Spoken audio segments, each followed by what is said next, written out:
Last lecture में हमने illegal और इलीगल ड्रग को डिस्कस किया था। आज हम डिस्कस करने वाले हैं एक ड्रग जिसका नाम है एस्प्रिन। एस्प्रिन जो है उसको हम एसिटाइल सैलिसिलिक एसिड के नाम से भी जानते हैं। ये इसको हम ऑर्गेनिक सिंथेसिस से सिंथेसाइज कर सकते हैं सैलिसिलिक एसिड से। जो ट्रेडिशनल पीरियड था उसके अंदर भी पेन और फीवर को काउंटर करने के लिए नेचुरल प्रोडक्ट का यूज़ किया जाता था, वो भी सैलिसिलिक एसिड ही होता था जो विलो ट्री की बार्क से में पाया जाता था। सैलिसिलिक एसिड के कुछ ड्रॉबैक्स थे उस समय भी। तो जो इसको एस्प्रिन को सिंथेसाइज करने का जो क्रेडिट है वो जाता है फेलिक्स हॉफमैन के पास। फेलिक्स हॉफमैन के फादर जो थे उनको अर्थराइटिस था, तो उस समय उनको जो था सैलिसिलिक एसिड लेने में दिक्कत थी। तो उन्होंने जो है उसी का ही एक कह सकते हैं कि उन्होंने एस्प्रिन को सिंथेसाइज किया था 1897 में और उसको नाम दिया था एस्प्रिन। एस्प्रिन का यूज़ उन्होंने उनके फादर को ट्रीट करने के लिए किया था, क्योंकि उनके फादर जो है वो टॉलरेट नहीं कर पा रहे थे सैलिसिलिक एसिड को। ओके, इसको जो एस्प्रिन नाम दिया गया है वो ए और स्प्रिन, एक ए फॉर एसिटाइलेशन, क्योंकि इसका जो सिंथेसिस होता है वो एसिटाइलेशन से होता है। और एस्प्रिन जो है इसको मिडोस्वीट एक कह सकते हैं प्लांट है जिसमें सैलिसिलेट्स होता है काफ़ी ज़्यादा मात्रा में। इसका बॉटनिकल नेम भी आपके सामने लिखा हुआ है, एस्प्रिया अल्मेरिया। हम कह सकते हैं कि एस्प्रिन क्या एक फार्मास्यूटिकल ड्रग है जो कि बेसिकली पेन को रिलीव करने में और फीवर को रिड्यूस करने में काम में ली जाती है। एस्प्रिन का सिंथेसिस, एस्प्रिन की स्ट्रक्चर आप देख सकते हैं एसिटाइल सैलिसिलिक एसिड की, जिसको 2 एसिटॉक्सी एसिड भी कहते हैं, जिसका मॉलिक्यूलर वेट 180.1590 होता है। केमिकल प्रॉपर्टीज की बात करें तो ये जो ये इजीली डिकम्पोज हो जाता है, कह सकते हैं फास्ट डिकम्पोज होता है अमोनियम एसीटेट में, साइट्रेट में और कई हाइड्रोक्साइड्स जो एल्कली मेटल्स के होते हैं उसमें। ये बेसिकली स्टेबल होता है एयर में। फिजिकल प्रॉपर्टी की बात करें तो दिखने में वाइट होता है, क्रिस्टलाइन होता है, वीक एसिडिक इसकी प्रॉपर्टी होती है। बेसिकली आपको मेल्टिंग पॉइंट ध्यान रखना है जो कि 135 डिग्री सेंटीग्रेड के आसपास होता है, जो कि मेल्टिंग पॉइंट हम जब लैब में सिंथेसाइज करते हैं तो इसी की हेल्प से ही हम इस चीज़ को क्लेरिफाई कर पाते हैं कि प्रूव कर पाते हैं कि हमने जो सिंथेसाइज किया है वो प्योर कंपाउंड है या नहीं। We will check the melting point of aspirin. We will find it nearby 135 degree centigrade. ये ऑर्डरलेस है, कलरलेस है, मोलिकुलर वेट हम डिस्कस कर चुके हैं।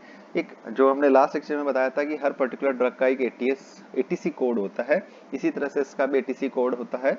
हर केमिकल कंपाउंड जो न्यू कंपाउंड जो नोवल कंपाउंड सिंथेसाइज होता है उन सबका कैस नंबर भी होता है। तो ये कैश नंबर या आइडेंटिफायर आपको याद रखने की जरूरत नहीं है, बेसिक सिंपल फिजिकल प्रॉपर्टी को आप ध्यान में रखिएगा। बात करें सिंथेसिस की, एस्पिरिन का सिंथेसिस की केमिकल रिएक्शन आपके सामने है। सैलिसिलिक एसिड एसिटिक एनहाइड्राइड के साथ रिएक्शन करता है और बनाता है एसिटाइल सैलिसिलिक एसिड। तो basically when acetic acid is added, when we add acetic acid को ऐड करने के बाद हम उसके अंदर एसिटिक एनहाइड्राइड को ऐड करते हैं। Then we provide some heat, इसको 15 से 20 मिनट तक हीट प्रोवाइड की जाती है। हीट प्रोवाइड करने के बाद में हम देखेंगे कि उसके अंदर जो है हमें एसिटाइल सैलिसिलिक एसिड बनता हुआ मिलता है। एसिटाइल सैलिसिलिक एसिड के साथ में बाय प्रोडक्ट की फॉर्म में एसिटिक एसिड भी बनता है, जिसकी एक्सेस को डिस्ट्रॉय करने के लिए हम उसमें थोड़ा सा वाटर ऐड कर देते हैं। वाटर ऐड करने के बाद जो है हमें प्रोडक्ट भी क्रिस्टलाइन फॉर्म में दिखने लग जाता है। The aspirin is then collected, purify, हम उसका प्योरिफिकेशन करना चाहें तो हम फिर से उसका रिक्रिस्टलाइजेशन कर सकते हैं, जो मैं आपको लैब में जब हम एस्प्रिन के सिंथेसिस को पढ़ेंगे then we will discuss.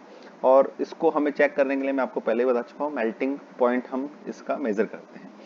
Mechanism of reaction आप देख सकते हैं, यहाँ पर हम एसिड ऐड करते हैं, कैटलिटिक H2SO4 हम ऐड करते हैं इन द जो कि कैटलिस्ट की तरफ वर्क आता है। आप देखेंगे यहाँ पर एसिड अपना H इधर दे रहा है और यहाँ पर इसको वापस जो है इंटरमीडिएट से H ले लेता है। तो इससे ये प्रूफ होता है कि यहाँ पर एसिडिक एनवायरनमेंट कैटलिस्ट की तरह काम आता है। ये प्रपोज मैकेनिज्म है जिसमें लास्ट में हमारा बाय प्रोडक्ट मिल जाता है। इसको आप देखिएगा और अगर कोई दिक्कत हो तो उसको हम डिस्कस करेंगे।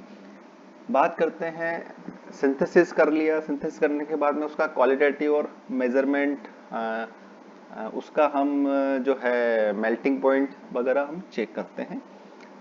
प्रिकॉशंस में क्या क्या ध्यान रखना है, सैलिसिलिक एसिड एस्प्रिन जो है वो किसी किसी को, किसी की स्किन को, आई को में जो है इरिटेशन का कॉज हो सकती है, इसलिए जब भी इसका सिंथेसिस करें गोगल्स का यूज़ करें।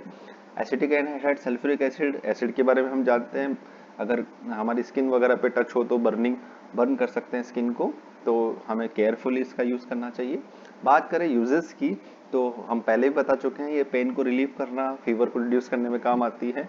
लगभग हर दवाइयों के कुछ ना कुछ एडवर्स इफेक्ट भी आते हैं, पर्टिकुलर ये बॉडी टू बॉडी डिफर होते हैं। इसमें जो मेजरली देखे गए वो स्टोमक अल्सर, स्टोमक ब्लीडिंग वगैरह है, और हम कह सकते हैं कि bleeding risk is greater among those who are older, जो ओल्डर पर्सन है, जो हैवी ड्रिंक करते हैं, है ना, तो उनके लिए ज़्यादा एडवर्स इफेक्ट इस मेडिसिन से देखा गया है, इस ड्रग से देखा गया है। इसलिए जो है ये drug under 16 children, asthmatic woman in last trimester of pregnancy, इनको जो है डॉक्टर्स बेसिकली जो है प्रिस्क्राइब नहीं करते हैं, और this is the decision of the doctor. फिर भी हम कह सकते हैं एस्पिरिन को आज भी जो है माइनर एक पेन वगैरह में लिया जाता है, चाहे वो टूथ हैक, दांतों से रिलेटेड मसल पेन हो सकता है, मेस्ट्रुअल क्रम्स हो सकते हैं, joint pain associate with arthritis. Heart attack और स्ट्रोक्स में भी जो है एस्पिरिन डॉक्टरों के द्वारा प्रिस्क्राइब की जाती है। कैंसर प्रिवेंशन में भी लास्ट कुछ कई रिसर्च पेपर है जिसमें कैंसर प्रिवेंशन में भी जो है इसका यूज़ किया जाता है। प्रिवेंशन ऑफ HIV रेप्लिकेशन, ये वायरस के रेप्लिकेशन को भी रोकने में हेल्प करता है। तो हम कह सकते हैं कि वेटनरी मेडिसिन के फॉर्म में भी एस्पिरिन यूज़ की जाती है। डॉग, हॉर्स वगैरह को पेन रिलीफ के लिए एस्पिरिन दी जाती है। लेकिन जब से पैरासीटामोल और आइबुप्रोफेन जब मार्केट में आई, रिलीज हुई, तब से थोड़ा सा जो है हम कह सकते हैं एस्पिरिन की पॉपुलैरिटी थोड़ी कम हो गई है, और बिना डॉक्टर के प्रिस्क्रिप्शन के हमें कोई मेडिसिन नहीं लेनी चाहिए। जो आपको पढ़ाया जा रहा है वो सिर्फ आपको ड्रग सिंथेसिस और उसका नॉलेज प्रोवाइड करने के लिए आपके सिलेबस में है ड्रग। हम नेक्स्ट लेक्चर में डिस्कस करेंगे।